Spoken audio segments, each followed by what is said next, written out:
ಕ್ರೈಸ್ತ ಲಾರ್ಡ್. ಈ ದಿನದ ಬಲಪಡಿಸುವ ವಾಕ್ಯ ಯೆಶಾಯನು ಬರೆದ ಪ್ರವಾದನೆ ಗ್ರಂಥ 61ನೇ ಅಧ್ಯಾಯ 7ನೇ ವಚನ. ನಿಮಗಾದ ಅವಮಾನಕ್ಕೆ ಬದಲಾಗಿ 2ರಷ್ಟು ಮಾನವನ್ನು ಹೊಂದುವಿರಿ. ಆಮೇನ್. ಪ್ರಿಯ ದೇವರ ಮಕ್ಕಳೇ, ಈ ದಿನ ದೇವರು ನಿಮಗೆ ಬಲಪಡಿಸುತ್ತಿರುವ ಒಂದು ಮಾತು, ನಿಮಗೆ ಆದ ಅವಮಾನಕ್ಕೆ 2ರಷ್ಟು ಮಾನವನ್ನ ಪಡೆಯುವಿರಿ. ಹಲ್ಲೆಲೂಯ. ಅದರ ನಂತರ ಸಾಲಿನಲ್ಲಿದೆ, ನಾಚಿಕೆ ಪಟ್ಟದ್ದಕ್ಕೆ ಪ್ರತಿಯಾಗಿ ಇವರು ತಮ್ಮ ಸ್ವಾಸ್ಥ್ಯದಲ್ಲಿ ಹಿಗ್ಗುವರು. ಆಮೇನ್.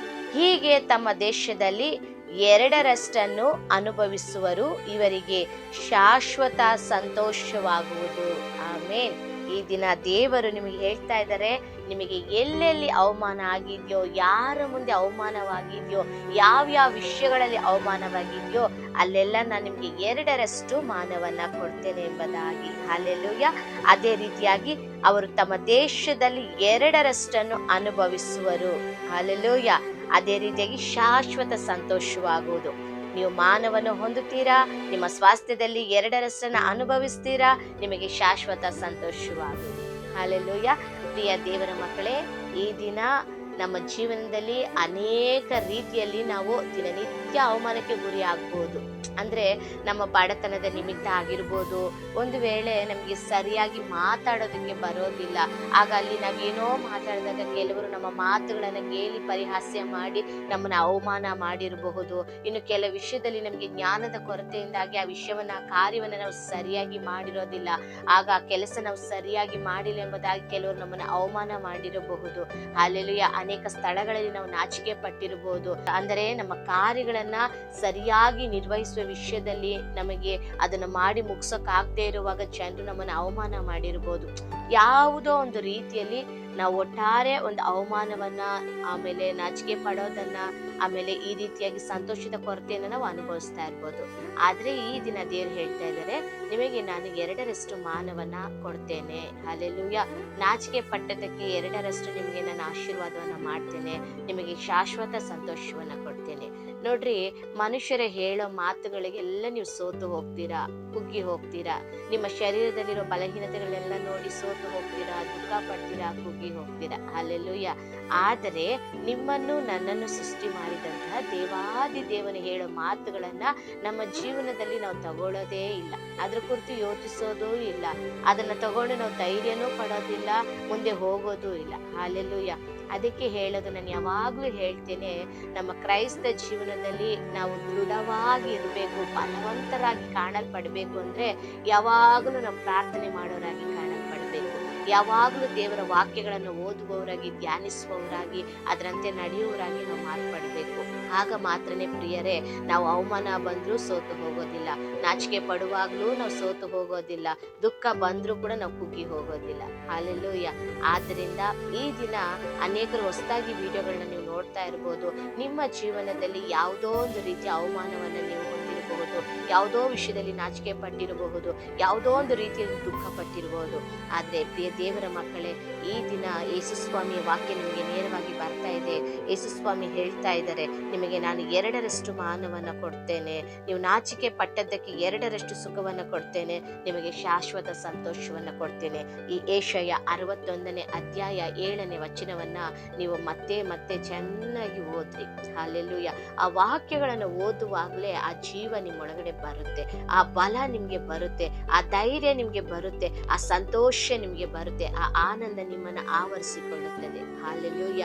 ಆದ್ರಿಂದ ಪ್ರಿಯ ದೇವರ ಮಕ್ಕಳೇ, ಈ ದಿನ ಯಾವ್ಯಾವ ವಿಷಯದಲ್ಲೆಲ್ಲ ನೀವು ಸೋತು ಹೋಗಿದ್ದೀರೋ, ದುಃಖದಲ್ಲಿದ್ದೀರೋ, ನಾಚಿಕೆ ಪಟ್ಟು ಅವಮಾನ ಪಟ್ಟು ಕುಗ್ಗಿ ಹೋಗಿದ್ದೀರೋ, ದಯವಿಟ್ಟು ಈಗಲೇ ಎಲ್ಲವನ್ನ ಬಿಟ್ಟು ನೀವು ಎದ್ದೇಳಿ.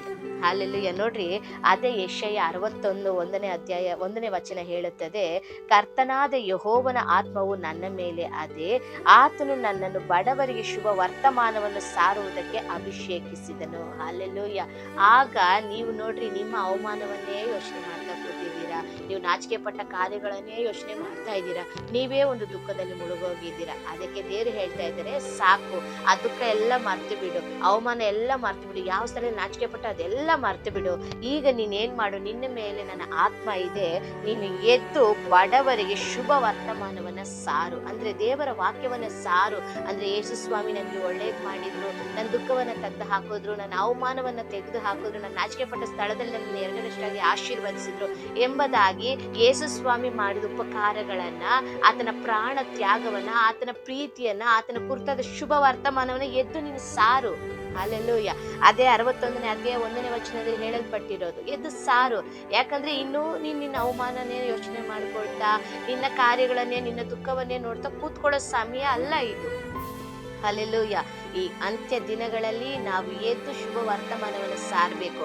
ಆದ್ದರಿಂದಲೇ ನಾವು ಎದ್ದೇಳಬೇಕು, ನಾವು ಮುಂದೆ ಹೋಗ್ಬೇಕು, ಈ ಶುಭ ವರ್ತಮಾನ ಸಾರಬೇಕು, ಯೇಸು ಸ್ವಾಮಿ ಪ್ರೀತಿಯನ್ನು ಸಾರಬೇಕು ಅನ್ನೋದಕ್ಕಾಗಿಯೇ ಈ ದಿನ ದೇವರು ನಮ್ಮ ಅವಮಾನವನ್ನೆಲ್ಲ ತೆಗೆದು ಹಾಕಿದ್ದಾರೆ. 2ರಷ್ಟು ಮಾನ ನಿಮ್ಗೆ ಯಾವಾಗ ಬರುತ್ತೆ ಗೊತ್ತಾ? ನೀವು ದೇವರ ಕಾರ್ಯಗಳನ್ನ ಮಾಡುವಾಗ. ಹಲ್ಲೆಲೂಯಾ. ಅನೇಕರು ಹೇಳ್ಬೋದು, ಏನ್ ಸಿಸ್ಟರ್ ಟ್ರ್ಯಾಕ್ಸ್ ಕೊಡಕ್ಕೆ ಹೋದ್ವಿ, ಅಲ್ಲಿ ಒಂಥರ ನನ್ನನ್ನ ಮಾತಾಡಿ ಅಲ್ಲಿ ಅವಮಾನ ಪಡಿಸಿದ್ರು, ಅಲ್ಲೆಲ್ಲ ನಾನು ನಾಚಿಕೆ ಪಟ್ಟು ಬಂದೆ ಗೊತ್ತಾ, ಅದರಿಂದ ನಾನು ಎಷ್ಟು ದುಃಖ ಪಟ್ಟೆ ಗೊತ್ತಾ ಅಂತ ನೀವು ಹೇಳ್ಬೋದು. ಹಲ್ಲೆಲೂಯಾ. ಪ್ರಿಯರೇ, ನೀವು ಈ ಲೋಕದ ಮನುಷ್ಯರ ಮುಂದೆ ಅವಮಾನ ಹೊಂದಬಹುದು, ನಾಚಿಕೆ ಪಡಬಹುದು, ಅವ್ರ ಮೂಲಕ ನಾವು ದುಃಖ ಪಡಬಹುದು. ಆದರೆ ನಮ್ಮ ದೇವರ ಮುಂದೆ ನಾವು 2ರಷ್ಟು ಮಾನವನ್ನ ಪಡೆದೇವೆ. ಹಲ್ಲೆಲೂಯಾ. ಪರಲೋಕ ನಮ್ಗೆ 2ರಷ್ಟು ಮಾನವನ್ನ ಉಂಟು ಮಾಡುತ್ತೆ. ನಾಚಿಕೆ ಪಟ್ಟದಕ್ಕೆ 2ರಷ್ಟು ಆಶೀರ್ವಾದವನ್ನ ಕೊಡುತ್ತೆ, ನಮಗೆ ಶಾಶ್ವತವಾದ ಸಂತೋಷವನ್ನು ಕೊಡುತ್ತೆ. ಹಲ್ಲೆಲೂಯಾ. ಯಾವಾಗ್ಲೂ ಭೂಲೋಕದ ಚಿಂತೆಯನ್ನೇ ಬಿಟ್ಬಿಡ್ರಿ. ಹಲ್ಲೆಲೂಯಾ. ಮೇಲಿನವುಗಳ ಕುರಿತು ಚಿಂತೆ ಮಾಡ್ಬೇಕೆಂಬುದಾಗಿ ಕೊಲೊಸ್ಸೆ 3ನೇ ಅಧ್ಯಾಯದಲ್ಲಿ ನಾವು ನೋಡ್ತೇವೆ. ಯಾವಾಗ್ಲೂ ಭೂಲೋಕದ ಕುರಿತೇ ನಮ್ಗೆ ಚಿಂತೆ. ಹಲ್ಲೆಲೂಯಾ. ನಿಮ್ಗೆ ಗೊತ್ತಾ, ಈ ಭೂಲೋಕ ಶಾಶ್ವತನೇ ಅಲ್ಲ ರೀ. ಹಲ್ಲೆಲೂಯಾ. ಎಂದಿಗೂ ಅಳೆಯದ ನಿತ್ಯ ಜೀವ ನಮಗೆ ಉಂಟು. ಹಲ್ಲೆಲೂಯಾ. ಶಾಶ್ವತವಾದ ಜೀವನ ಉಂಟು, ಅದೇ ಪರಲೋಕ ಜೀವನ. ಆ ಪರಲೋಕ ಜೀವನಕ್ಕೆ ನೀನು ಹೋಗ್ಬೇಕಾದ್ರೆ ಈ ಲೋಕದಲ್ಲಿರುವ ಕಷ್ಟಗಳನ್ನ, ನಷ್ಟಗಳನ್ನ, ಸೋಲುಗಳನ್ನ, ಉಪದ್ರವಗಳನ್ನ, ಸಂಕಟಗಳನ್ನ ನಾವು ಅನುಭವಿಸಲೇಬೇಕು. ಹಲ್ಲೆಲೂಯಾ. ಇಲ್ಲಿ ಚೆನ್ನಾಗಿರ್ಬೇಕು ಅಂತ ಅನ್ನೋದಾದ್ರೆ ನೀನ್ ಪರಲೋಕಕ್ಕೆ ಹೋಗೋದಕ್ಕೆ ಆಗೋದೇ ಇಲ್ಲ. ಆ ನಿತ್ಯ ಜೀವ ಅಂದ್ರೆ ಸಾವಿರಾರು ವರ್ಷಗಳು ಕರ್ತನೊಂದಿಗೆ ಜೀವಿಸುವ ಜೀವನ ನಿನಗೆ ಬೇಕು ಅನ್ನೋದಾದ್ರೆ ಇಲ್ಲಿ ದೇವರು ಅನುಮತಿಸುವ ಎಲ್ಲ ಕಾರ್ಯಗಳನ್ನ ನಾವು ಅನುಭವಿಸಲೇಬೇಕು. ಹಲ್ಲೆಲೂಯಾ. ನೋಡ್ರಿ, ದೇವರ ಚಿತ್ತ ಇಲ್ಲದೆ ನಮ್ಮ ತಲೆಯಲ್ಲಿರೋ ಒಂದು ಕೂದಲು ಕೂಡ ಉದುರೋದಿಲ್ಲ. ಆಗ ದೇವರ ಚಿತ್ತವಿಲ್ಲದೆ ನಿಮ್ಮ ಜೀವನದಲ್ಲಿ ಅವಮಾನ ಬರುತ್ತಾ? ದೇವರ ಚಿತ್ತ ಇಲ್ಲದೆ ನಿಮ್ಗೆ ಕಷ್ಟ ಬರುತ್ತಾ? ದೇವರ ಚಿತ್ತ ಇಲ್ದೇನೆ ಕಣ್ಣೀರು ಬರುತ್ತಾ? ದೇವರ ಚಿತ್ತ ಇಲ್ಲದೆ ಅವಮಾನ ಬರುತ್ತಾ? ಸೋಲು ಬರುತ್ತಾ? ಹೋರಾಟ ಬರುತ್ತಾ? ದೇವರ ಮಕ್ಕಳೇ, ನೋಡ್ರಿ, ಯೋಬನ ಜೀವನದಲ್ಲಿ ದೇವರ ಚಿತ್ತದಂತೆ ಒಂದು ಹೋರಾಟ ಬಂತು, ಒಂದು ಉಪದ್ರವ ಬಂತು. ಹಲ್ಲೆಲೂಯಾ. ಹೌದು. ನೋಡ್ರಿ, ಯೋಹನ 16:33 ವಾಕ್ಯ ಇರುತ್ತೆ, ಲೋಕದಲ್ಲಿ ನಿಮಗೆ ಸಂಕಟ ಉಂಟು, ಆದರೂ ಧೈರ್ಯವಾಗಿರ್ರಿ, ನಾನು ಲೋಕವನ್ನ ಜಯಿಸಿದ್ದೇನೆ. ಹಲ್ಲೆಲೂಯಾ. ಲೋಕವನ್ನೇ ಜಯಿಸಿದಂತ ದೇವರು ಯೇಸು ಸ್ವಾಮಿ ನನ್ನ ಜೊತೆಯಲ್ಲಿದ್ದಾರೆ ಅನ್ನೋದನ್ನ ನಂಬ್ರಿ ನೀವು ಮೊದಲನೇದಾಗಿ. ಹಲ್ಲೆಲೂಯಾ. ಅಯ್ಯೋ, ಅವ್ರು ನನ್ನ ಜೊತೆಲಿಲ್ಲ, ಇವ್ರು ನನ್ನ ಜೊತೆ ಇಲ್ಲ, ಅದಿಲ್ಲ, ಇದಿಲ್ಲ, ನನಗೆ ಓದಿಲ್ಲ, ನನಗೆ ಹಣ ಇಲ್ಲ, ನನಗೆ ಆಸ್ತಿ ಇಲ್ಲ, ನನಗೆ ಸಪೋರ್ಟ್ ಮಾಡೋರು ಯಾರು ಇಲ್ಲ, ನನ್ನ ಬಲ ಪಡಿಸೋರಿಲ್ಲ, ಎಲ್ಲ ಹೇಳಿ ಹೇಳಿ ಹೇಳಿ ಮಾತಾಡಿ ಮಾತಾಡಿ ಕೊರ್ಗಿ ಕೂತಿದ್ದು ಸಾಕೋರಿ. ಹಲ್ಲೆಲೂಯಾ. ಯೇಸು ಸ್ವಾಮಿ ಇದ್ದಾರೆ ರೀ, ಅವ್ರಿಗಿಂತ ಬೇರೆ ನಿಮ್ಗೆ ಏನ್ ಬೇಕು? ನಾನು ಯಾವಾಗ್ಲೂ ಅವ್ರನ್ನ ಸ್ತುತಿಸ್ಬೇಕಾದ್ರೆ ಹೇಳ್ತೀನಿ, ನೀನೇ ನನ್ನ ಬಲ, ನೀನೇ ನನ್ನ ಬಂಡೆ, ನೀನೇ ನನ್ನ ಕೋಟೆ, ನೀನೇ ನನ್ನ ದುರ್ಗ, ನೀನೇ ನನ್ನ ಆಶ್ರಯ, ನೀನೇ ನನ್ನ ಸರ್ವ, ನೀನೇ ನನ್ನ ಸರ್ವಸ್ವ ಎಂಬುದಾಗಿ. ಹಲ್ಲೆಲೂಯಾ. ಹೌದು ರೀ, ಆತನಿಲ್ಲದೆ ನಮ್ಮ ಜೀವನಗಳೇ ಇಲ್ಲ. ಹಲ್ಲೆಲೂಯಾ. ನೋಡ್ರಿ, ಯೋಹಾನನ ಸುವಾರ್ತೆಯಲ್ಲಿ ಒಂದು ಮಾತು ಈ ರೀತಿಯಾಗಿ ಇರಲ್ಪಡ್ತದೆ, ದೇವರಿಂದ ಅಂದ್ರೆ ಪರಲೋಕದಿಂದ ಒಬ್ಬನಿಗೆ ಕೊಡಲ್ಪಡದೆ ಹೋದ್ರೆ ಅವನು ಏನನ್ನು ಕೂಡ ಅನುಭವಿಸೋದಕ್ಕೆ ಸಾಧ್ಯ ಇಲ್ಲ ಎಂಬುದಾಗಿ. ಹೌದು, ನನ್ನ ಜೀವನ ನಾನು ಪ್ರತಿದಿನ ನಂಬ್ತೇನೆ, ಒಂದು ದಿವಸ ಏನಾದ್ರೂ ಕಷ್ಟ ಬಂತ, ನನ್ನ ದೇವರ ಚಿತ್ತ ಇಲ್ಲಿ ನನ್ನ ಬಳಿ ಬಂದಿಲ್ಲ. ಹಲ್ಲೆಲೂಯಾ. ಅವ್ರು ಅನುಮತಿಸದೆ ಈ ಕಾರ್ಯ ನನ್ನವರೆಗೂ ಬರೋದೇ ಇಲ್ಲ. ನಾನು ಪ್ರತಿನಿತ್ಯ ಅದನ್ನ ನಂಬ್ತೀನಿ. ಯಾಕಂದ್ರೆ ನಾವು ಪ್ರಾರ್ಥಿಸುವ ಮಕ್ಕಳು, ದೇವರ ವಾಕ್ಯವನ್ನು ನಂಬುವ ಮಕ್ಕಳು, ಆತನನ್ನೇ ಆಧಾರ ಮಾಡಿಕೊಂಡಿರುವ ಮಕ್ಕಳು, ಆತನನ್ನೇ ಒರಗಿಕೊಂಡಿರುವ ಮಕ್ಕಳು. ಆಗ ಅವ್ರ ಚಿತ್ತ ಇಲ್ಲದೆ ನನ್ನ ಜೀವನದಲ್ಲಿ ಏನು ನಡೆಯೋದಿಲ್ಲ ಅಂತ ನನಗೆ 100% ಗೊತ್ತು. ಹೌದು, ಆ ದಿನ ಸೈತಾನನು ಯೋಬನನ್ನ ಶೋಧಿಸಬೇಕು ಅಂದ್ರೂ ಕೂಡ ದೇವರ ಚಿತ್ತ ಅಲ್ಲಿ ಇತ್ತು. ಹಲ್ಲೆಲೂಯಾ. ಅವನು ಹೋಗಿ ದೇವರ ಸಮ್ಮುಖದಲ್ಲಿ ನಿಂತು ದೇವರ ಬಳಿ ಪರ್ಮಿಷನ್ ಕೇಳಿನೇ ನಂತರ ಯೋಬನನ್ನ ಶೋಧಿಸ್ದ. ಹಲ್ಲೆಲೂಯಾ. ನೋಡ್ರಿ, ಆ ಶೋಧನೆಯಲ್ಲಿ ದೇವರಿಗೆ ಒಂದು ವಿಷಯ ಗೊತ್ತಿತ್ತು, ಈ ಮಗಳನ್ನ ಶೋಧಿಸಿದ್ರೆ ನನಗಾಗಿ ಸ್ಥಿರವಾಗಿ ನಿಂತುಕೊಳ್ತಾರೆ ಎಂಬುದಾಗಿ. ಅವತ್ತು ಯೋಬನ ಮೇಲೆ ದೇವರಿಗೊಂದು ನಂಬಿಕೆ ಇತ್ತು. ಅದೇ ನಂಬಿಕೆ ಈ ದಿನ ನಿಮ್ಮ ಮೇಲೆ, ನನ್ನ ಮೇಲೆ ದೇವರು ಇಟ್ಟಿದ್ದಾರೆ. ಆ ನಂಬಿಕೆಗೆ ಪಾತ್ರರಾಗಿ ನಾವು ನಡಿಬೇಕು ಅಂದ್ರೆ, ಕಷ್ಟದ ಸಮಯದಲ್ಲಿ, ಅವಮಾನದ ಸಮಯದಲ್ಲಿ, ನಿಂದೆಗಳ ಸಮಯದಲ್ಲಿ, ಹೋರಾಟಗಳ ಸಮಯದಲ್ಲಿ ನಾವೇನ್ ಮಾಡಬಾರ್ದು, ಇಸ್ರಾಯೇಲ್ ಜನರ ಹಾಗೆ ಕುಣುಗುಟ್ಟಬಾರ್ದು. ಹಲ್ಲೆಲೂಯಾ. ಯೋಬನ ಹಾಗೆ ನಾನು ಸತ್ತರೂ ನನ್ನ ಯಥಾರ್ಥತೆಯನ್ನು ನಾನು ಬಿಡೋದಿಲ್ಲ ಎಂಬುದಾಗಿ ದೇವರಿಗಾಗಿ ನಿಂತ್ಕೊಳ್ಬೇಕ್ರಿ. ಇಲ್ಲಿ ಕಷ್ಟ ಸಂಕಟ ಹೋರಾಟಗಳ ನಿಮಿತ್ತ ನಾವು ಕಣ್ಣು ಮುಚ್ಚಿದ್ರು ಪರಲೋಕದಲ್ಲಿ ನಮ್ಮ ಕಣ್ಣು ತೆರೆಯಲ್ಪಡಬೇಕು. ಸಾವಿರಾರು ವರ್ಷ ಆತನಿಗಾಗಿ ಜೀವಿಸಬೇಕು. ಹಲ್ಲೆಲೂಯಾ. ನೋಡ್ರಿ, ಯೋಬನನ್ನ ಆ ದಿನ ಸೈತಾನನ ಶೋಧಿಸಿದಾಗ ಅವನು ಎಲ್ಲವನ್ನು ಸಹಿಸ್ಕೊಂಡ. ಅವನು ದೇವರನ್ನ ಪ್ರೀತಿಸ್ತಾನೆ ಇದ್ದ, ದೇವರನ್ನ ಹೊಗಳ್ತಾನೆ ಇದ್ದ, ದೇವರನ್ನ ಮಹಿಮೆ ಪಡಿಸ್ತಾನೇ ಇದ್ದ. ಯಾರನ್ನು ಬಿಟ್ಟು ಹೋದ್ರು ಪರವಾಗಿಲ್ಲ, ಏನ್ ಹೇಳಿದ್ರು ಪರವಾಗಿಲ್ಲ, ನನ್ನ ದೇವರನ್ನ, ನನ್ನ ನಂಬಿಕೆ, ನನ್ನ ಯಥಾರ್ಥತೆಯನ್ನು ನಾನು ಬಿಡೋದಿಲ್ಲ ಎಂಬುದಾಗಿ ಹೇಳಿದ. ಅವರ ಹೆಂಡತಿ ಕೂಡ ಹೇಳ್ತಾಳೆ, ನೀನು ಇನ್ನೂ ಏನು ದೇವರ ಮೂರ್ಖನಂತೆ ಮಾತನಾಡ್ತಾ ಇದೀಯಾ, ನೀನು ದೇವರನ್ನು ದೂಷಿಸಿ ಸಾಯಿ ಎಂಬುದಾಗಿ ಕೂಡ ಹೇಳಿದ್ರು. ಅದನ್ನು ಯಾವುದಕ್ಕೂ ಕೇರ್ ಮಾಡಲಿಲ್ಲ. ನೀವು ಆ ರೀತಿ ದೇವರನ್ನ ಅಳತೆಗೆ ಮೀರಿ ಪ್ರೀತಿ ಮಾಡ್ರಿ, ಅಳತೆಗೆ ಮೀರಿ ಅದನ್ನ ನಂಬಿದೆ, ಅದನ್ನ ಆ ಮಟ್ಟಿಗೆ ನೀವು ಪ್ರೀತಿಸಿ ಆತನ ಪ್ರೀತಿನ ಟೇಸ್ಟ್ ಮಾಡೋದಾದ್ರೆ ಗೊತ್ತಾಗುತ್ತೆ, ಈ ಲೋಕದಲ್ಲಿ ಏನೂ ಇಲ್ಲ, ನಮಗೆಲ್ಲವೂ ದೇವರೆಂಬುದಾಗಿ. ಹಲ್ಲೆಲೂಯಾ. ಆಗ ಯೋಬ 42:10 ನಮ್ಮೆಲ್ಲರಿಗೂ ಕೂಡ ಗೊತ್ತು. ಆತನು ತನ್ನ ಸ್ನೇಹಿತರಿಗಾಗಿ ಪ್ರಾರ್ಥಿಸಿದಾಗ ಆತನು ತನ್ನ ದುಸ್ಥಿತಿಯನ್ನು ಹೋಗಲಾಡಿಸಿ 2ರಷ್ಟು ಆಶೀರ್ವದಿಸಿದನೆಂಬುದಾಗಿ ವಾಕ್ಯ ಇರ್ತದೆ. ಹಲ್ಲೆಲೂಯಾ. ಅಂದ್ರೆ ನಮ್ಮ ಕಷ್ಟದ ನಡುವೆಯೂ, ನಮ್ಮ ಸಂಕಟದ ನಡುವೆಯೂ, ನೋಡ್ರಿ, ಯೋಬನ ಕುರಿತು ಸಾಮಾನ್ಯವಾಗಂತೂ ಮಾತಾಡ್ಬಿಡ್ತೀವಿ, ಆದ್ರೆ ಅದನ್ನ ಅನುಭವಿಸುವ ಗೊತ್ತಾಗುತ್ತೆ ನೋವು ಎಷ್ಟು. ನಮ್ಮೊಂದು ಚಿಕ್ಕ ಗಾಯ ಆದ್ರೆ ನಾವು ತಡ್ಕೊಳ್ಳೋದಿಲ್ಲ, ಮೈಯೆಲ್ಲ ಗಾಯ ಆಗಿದೆ, ಮೈಯೆಲ್ಲ ಹುಣ್ಣುಗಳಾಗಿ ಕೀವು ಸೋರ್ತಾ ಇದೆ. ಆ ಕೀವು ಬರ್ಬೇಕಾದ್ರೆ ನಾಯಿಗಳು ಬಂದು ನೆಕ್ತಾ ಇದೆ. ಅಲ್ಲಿ ಅದ ಕೇಳ್ಕೊಳ್ತಾ ಇದೆ. ನಮ್ಗೆ ಜಸ್ಟ್ ಒಂದು ಯಾವ್ದಾದ್ರು ಇನ್ಸ್ಪೆಕ್ಷನ್ ಆಗಿ ಒಂದು ಸಣ್ಣ ಗುಳ್ಳೆ ಬಂದು ನಾವೇ ಆದ್ರೆ ನಮ್ಗೆ ತಡಬೇಕಾಗುತ್ತೆ. ಮೈಯೆಲ್ಲ ಹುಣ್ಣುಗಳಾಗಿದೆ, ಕೆರ್ಕೊಳ್ತಾ ಇದ್ದಾನೆ, ನಾಯಿ ಬಂದು ನೆಕ್ತಾ ಇದೆ. ಅದ್ರಲ್ಲಿ ಬೇರೆ ಸ್ನೇಹಿತರ ಚುಚ್ಚು ಮಾತುಗಳು, ಬೇರೆ ನೋಯಿಸೋ ಮಾತುಗಳು. ಆದ್ರೂ ಕೂಡ ಆ ದೇವರ ಪ್ರೀತಿ ಇದೆಯಲ್ಲ, ಅವನು ಎಲ್ಲವನ್ನು ತಡ್ಕೊಳ್ಳುವಂತೆ, ಆ ಸಮಯದಲ್ಲೂ ತಾಳ್ಮೆಯಿಂದ ಇರುವಂತೆ, ಆ ಸಮಯದಲ್ಲೂ ನಂಬಿಕೆಯನ್ನು ಕಾಪಾಡಿಕೊಳ್ಳುವುದಕ್ಕೆ ಅವನಿಗೆ ಫಲವನ್ನು ಕೊಡ್ತು. ಹಲ್ಲೆಲೂಯಾ. ಈ ದಿನ ಹೆಚ್ಚಾಗಿ ದೇವರನ್ನ ಪ್ರೀತಿ ಮಾಡ್ರಿ. ಆಗ ದೇವರು ನೋಡ್ರಿ, ಅವನ ಸ್ನೇಹಿತರಿಗಾಗಿ ಕಷ್ಟದ ಸಮಯದಲ್ಲಿ ಪ್ರಾರ್ಥನೆ ಮಾಡಿದಾಗ 2ರಷ್ಟು ಆತನನ್ನು ಆಶೀರ್ವದಿಸಲೆಂಬುದಾಗಿ ಯೋಬ 42:10 ಇರ್ತದೆ. ಹಲ್ಲೆಲೂಯಾ. ಅವನು ಏನೇನೆಲ್ಲ ಒಂದು ಪಟ್ಟು ಕಳ್ಕೊಂಡೋ ಅದು 2ರಷ್ಟು, 7,000 ಕುರಿಮರಿಗಳನ್ನ ಕಳ್ಕೊಂಡಿದ್ದೆ, 14,000 ಕುರಿಮರಿಗಳನ್ನ, ಎಲ್ಲ ಆಸ್ತಿ ಐಶ್ವರ್ಯವನ್ನ. ಅದೇ ರೀತಿ ವಾಕ್ಯದಲ್ಲಿ ಓದೋದಾದ್ರೆ 42ನೇ ಅಧ್ಯಾಯದಲ್ಲಿ ಯೋಬನಿಗೆ 3 ಹೆಣ್ಣು ಮಕ್ಕಳಿದ್ದು, ಅವರಷ್ಟು ಸುಂದರವಾದ ಹೆಣ್ಣು ಮಕ್ಕಳು ಆ ದೇಶದಲ್ಲಿ ಎಲ್ಲೂ ಕೂಡ ಇರಲಿ ಅನ್ನುವಂತೆ. ಹಲ್ಲೆಲೂಯಾ. ಅಂದ್ರೆ ನನ್ನ ದೇವರು ಸಹಿಸಿಕೊಳ್ಳುವವರಿಗೆ ಆಶೀರ್ವಾದವನ್ನು ಕೊಡುವವರಾಗಿದ್ದಾರೆ. ಅದರ ನಡುವೆ ಬೇರೆಯವರಿಗೆ ಪ್ರಾರ್ಥಿಸೋದಂದ್ರೆ ದೇವರಿಗೆ ತುಂಬಾ ಇಷ್ಟ ಇದೆ. ನಿಮಗೊಂದು ರಹಸ್ಯ ಗೊತ್ತಾ? ಕ್ರೈಸ್ತ ಜೀವನ ಯಾವಾಗ್ಲೂ ನಮಗಾಗಿ ಪ್ರಾರ್ಥಿಸೋದಲ್ಲ, ನನ್ನ ಸ್ವಾರ್ಥಕ್ಕಾಗಿ ಪ್ರಾರ್ಥಿಸೋದಲ್ಲ, ಅದು ಯಾವಾಗಲೂ ಬೇರೆಯವರಿಗಾಗಿ ಪ್ರಾರ್ಥಿಸುವಂತದ್ದಾಗಿದೆ. ಹಲ್ಲೆಲೂಯಾ. ಆ ರೀತಿಯಾಗಿ ಈ ದಿನ ನಿಮಗೆ 2ರಷ್ಟು ಆಶೀರ್ವಾದ ಬೇಕು ಅನ್ನೋದಾದ್ರೆ, ನಿಮಗಾದ ಅವಮಾನಕ್ಕೆ ಒಂದು ಮಾನ ಬರಬೇಕಾದ್ರೆ, ನೀವು ನಾಚಿಕೆ ಪಟ್ಟದ್ದಕ್ಕೆ ಒಂದು ಆಶೀರ್ವಾದ ಬರಬೇಕಂದ್ರೆ, ನಿಮಗೆ ಶಾಶ್ವತವಾದ ಒಂದು ಸಂತೋಷ ಬೇಕು ಅನ್ನೋದಾದ್ರೆ, ನಾವು ಈ ದಿನ ಆ ವಾಕ್ಯವನ್ನೇ ಅಲ್ವಾ ಧ್ಯಾನ ಮಾಡ್ತಾ ಇರೋದು.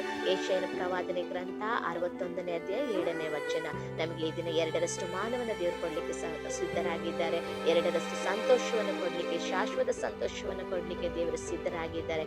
ನಾವು ಈ ದಿನ ಕಷ್ಟಗಳಲ್ಲಿ, ಹೋರಾಟಗಳಲ್ಲಿ ತಾಳ್ಮೆಯಿಂದ ಇರೋಣ ಯೋಬನ ಹಾಗೆ. ಅದೇ ಸಮಯದಲ್ಲಿ ಬೇರೆಯವರಿಗಾಗಿ ಕೂಡ ನಾವು ಪ್ರಾರ್ಥನೆ ಮಾಡೋಣ. ಈ ವಿಷಯಗಳನ್ನ ನೀವು ಫಾಲೋ ಮಾಡ್ರಿ. ಎಲ್ಲ ವಿಷಯದಲ್ಲೂ ದೇವರ ಹತ್ರ ಕೇಳಿ, ತಾಳ್ಮೆಯನ್ನು ಕೇಳಿ, ಏಸಪ್ಪ ನನಗೆ ತಾಳ್ಮೆಯನ್ನ ಕೊಡ್ರಿ, ವಿಧೇಯತೆಯನ್ನು ಕೊಡ್ರಿ, ಸಹಿಸಿಕೊಳ್ಳೋ ಕೃಪೆಯನ್ನು ಕೊಡ್ರಿ ಎಂಬುದಾಗಿ ಕೇಳ್ರಿ. ಅದು ಬರುವಾಗ ನಿಮಗೆ ಎಷ್ಟೇ ಕಷ್ಟ ಇದ್ರೂ ಕೂಡ ಆ ಸಮಯದಲ್ಲಿ ಬೇರೆಯವರಿಗಾಗಿ ಪ್ರಾರ್ಥಿಸುವವರಾಗಿ ಮಾರ್ಪಡ್ತೀರಾ. ಬೇರೆಯವರಿಗೆ ಅದನ್ನ ಶುಭ ವರ್ತಮಾನವನ್ನು ಸಾರುವವರಾಗಿ ನೀವು ಮಾರ್ಪಡ್ತೀರಾ. ನೋಡ್ರಿ, ಅದೇ ಜಕರ್ಯ 9:12 ಕೂಡ ಒಂದು ಮಾತು ಈ ರೀತಿಯಾಗಿರ್ತದೆ ಪ್ರಿಯರೇ, ಸುನಿರೀಕ್ಷೆಯುಂಟಾದ ಸೆರೆಯವರೇ. ಅಲ್ಲಿ ಅಂದ್ರೆ ಸುನಿರೀಕ್ಷೆಯುಂಟಾದ ಸೆರೆಯವರೇ, ನಿಮ್ಮ ದುರ್ಗಕ್ಕೆ ಹಿಂತಿರುಗಿರಿ, ನಿಮಗೆ 2ರಷ್ಟು ಸುಖವನ್ನು ಕೊಡುವೆನು, ನಿಮಗೆ 2ರಷ್ಟು ಸುಖವನ್ನು ದಯಪಾಲಿಸುವೆನು. ಹಾಲೆಲೂಯ. ಅಂದ್ರೆ ಆ ವಾಕ್ಯದಲ್ಲಿ ನೋಡಿ, ಜೆಕರ್ಯ 9:12 ಒಂದನೇದಾಗಿ ಸುನಿರೀಕ್ಷೆ, ಅಂದ್ರೆ ನಿಮಗೊಂದು ನಿರೀಕ್ಷೆ ಇರಬೇಕು. ಆಗ ದೇವರು ನಿಮ್ಗೆ ಏನ್ ಮಾಡ್ತಾರೆ, 2ರಷ್ಟು ಸುಖವನ್ನ ದಯಪಾಲಿಸ್ತಾರೆ. ಹಾಲೆಲೂಯ. ಸುನಿರೀಕ್ಷೆಯಲ್ಲಿ ಇದ್ದೇವೆ, ಆದ್ರೆ ಅದೇ ಸಮಯದಲ್ಲಿ ಒಂದು ಸೆರೆಯಲ್ಲಿ ಇದ್ದೇವೆ. ಅಂದ್ರೆ ಯಾವುದೋ ಒಂದು ದುಃಖದಲ್ಲಿ ಇದ್ದೇವೆ, ಯಾವುದೋ ಒಂದು ಬಾಧೆಯಲ್ಲಿ ಇದ್ದೇವೆ, ಯಾವುದೋ ಒಂದು ಸೆರೆಯೊಳಗೆ ನಾವಿದ್ದೇವೆ. ಆದ್ರೆ ಸೆರೆಯಲ್ಲಿ ಇದ್ರೂ ಕೂಡ ನಮ್ಗೆ ಏನಿದೆ, ಸುನಿರೀಕ್ಷೆ ಇದೆ. ಅದಕ್ಕೆ ಆ ವಾಕ್ಯ ಹೇಳುತ್ತೆ, ಸುನಿರೀಕ್ಷೆಯುಂಟಾದ ಸೆರೆಯವರೇ. ನಾವೊಂದು ಸೆರೆಯವರೇ, ಯಾವುದೋ ಒಂದು ವಿಷಯದಲ್ಲಿ ಬಂಧಿಸಲ್ಪಟ್ಟಿದ್ದೇವೆ, ಪರವಾಗಿಲ್ಲ, ಅದು ನಮ್ಗೆ ಸುನಿರೀಕ್ಷೆ ಇದೆ ಅಲ್ಲ. ಆ ಸುನಿರೀಕ್ಷೆ ಅಂದ್ರೆ ಒಂದು ಎದುರು ನೋಟ ಇದೆ ಅಲ್ಲ, ಆ ಕಾರ್ಯದಿಂದ ದೇವರು ನಮ್ಗೆ 2ರಷ್ಟು ಸುಖವನ್ನ ದಯಪಾಲಿಸ್ತಾರೆ. ಅದೇ ರೀತಿ 2ನೇ ಸಾಲಿನಲ್ಲಿರುತ್ತೆ, ನಿಮ್ಮ ದುರ್ಗಕ್ಕೆ ಹಿಂತಿರುಗಿರಿ. ಹಾಲೆಲೂಯ. ಯಾವ ದುರ್ಗದಲ್ಲಿ ದಿನ ಇದ್ದೇವೆ? ಬೇರೆಯವರ ದುರ್ಗದಲ್ಲ, ಬೇರೆಯವರ ನಂಬಿಕೆ ಇಲ್ಲ, ಬೇರೆಯವರ ಒಂದು ಆಧಾರದಲ್ಲ, ಬೇರೆಯವರನ್ನ ಒರಗಿಕೊಂಡಿದ್ದೇವ, ಬೇರೆಯವ್ರ ಮೇಲೆ ನಂಬಿಕೆ ಇಟ್ಟಿದ್ದೇವ, ಬೇರೆ ವಿಷಯಗಳಲ್ಲಿ ಬೇರೆ ಕಾರ್ಯಗಳಲ್ಲಿ ನಾವು ತೊಡಗಿದ್ದೀವ. ಅದನ್ನೆಲ್ಲ ಬಿಟ್ಟು ನಿಮ್ಮ ದುರ್ಗಕ್ಕೆ ಬನ್ರಿ, ಇನ್ನ ಯೇಸು ಸ್ವಾಮಿ ಕಡೆಗೆ ಬರ್ರಿ, ಯೇಸು ಎಂಬ ದುರ್ಗದ ಕಡೆಗೆ ಬರ್ರಿ. ಹಾಲೆಲೂಯ.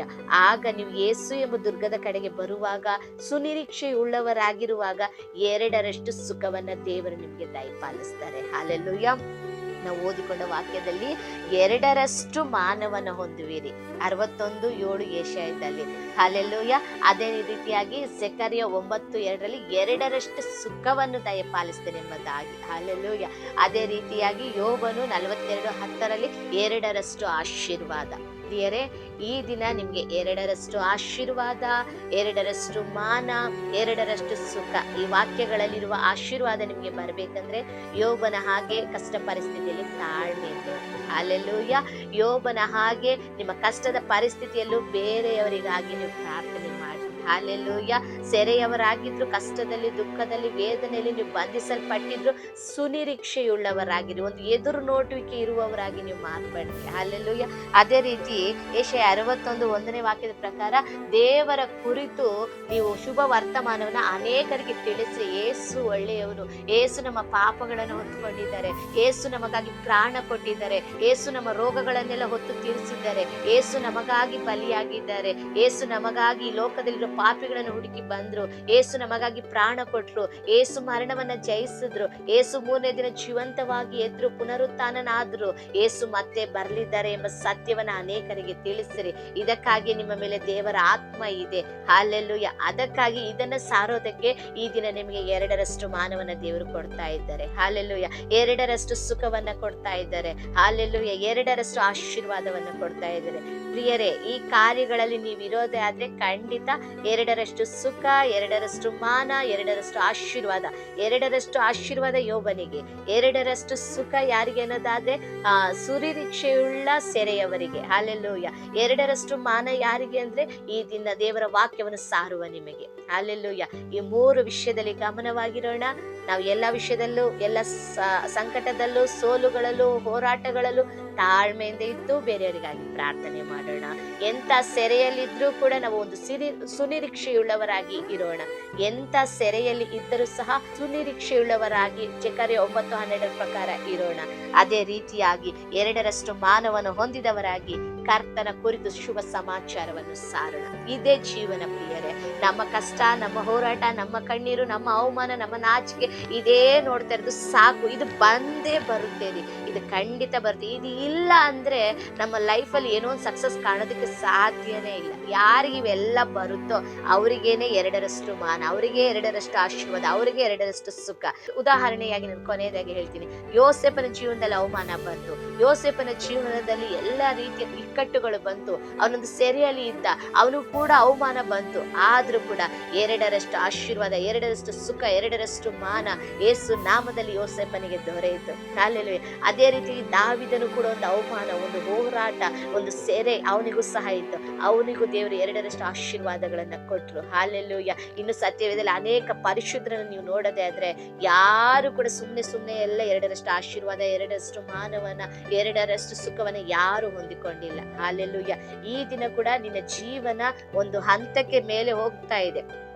ಯಾವುದೋ ಒಂದು ಆಶೀರ್ವಾದವನ್ನ ಈ ದಿನ ನೀನ್ ತಲುಪ್ತಾ ಇದೆಯಾ, ಅದಕ್ಕಾಗಿನೇ ಈಗ ಈ ಸ್ಥಿತಿ ಈ ರೀತಿ ಇದೆ. ಯಾವುದೋ ಅವಮಾನದಲ್ಲಿ ಸಿಕ್ಕಿದ್ಯಾ, ಯಾವುದೋ ನಾಚಿಕೆ ಪಟ್ಟು ಯಾವುದೋ ವಿಷಯಗಳು ನಾಚಿಕೆ ಪಟ್ಟು ಕುಳಿತುಕೊಂಡಿದ್ಯಾ, ಯಾವುದೋ ಕಾರ್ಯಗಳಲ್ಲಿ ದುಃಖ ಪಟ್ಟಿದ್ಯಾ, ಚಿಂತೆನೆ ಬೇಡ. ಇದರ ನಂತರ ಒಂದು ಉನ್ನತವಾದ ಸ್ಥಾನ ಇದೆ. ಯೋಸೇಫನಂತೆ ಒಂದು ಉನ್ನತ ಸ್ಥಾನ, ದಾವಿದನ ಹಾಗೆ ಒಂದು ಸಿಂಹಾಸನ, ಹಲ್ಲೆಲೂಯ, ಎಸ್ತರ್ ರಾಣಿ ಅಂತ ಒಂದು ಉನ್ನತವಾದ ಸ್ಥಿತಿ ಪ್ರಿಯರೇ ನಿಮಗಾಗಿ ಖಂಡಿತ ಕಾಯ್ಕೊಂಡಿದೆ. ಮತ್ತೊಂದು ಆವರ್ತಿ ಕೊನೆಯದಾಗಿ ಹೇಳ್ತೇನೆ, ಯೆಶಾಯ 61:7 ವಾಕ್ಯದ ಪ್ರಕಾರ 2ರಷ್ಟು ಮಾನವನ ದೇವರು ಕೊಡ್ತಾರೆ.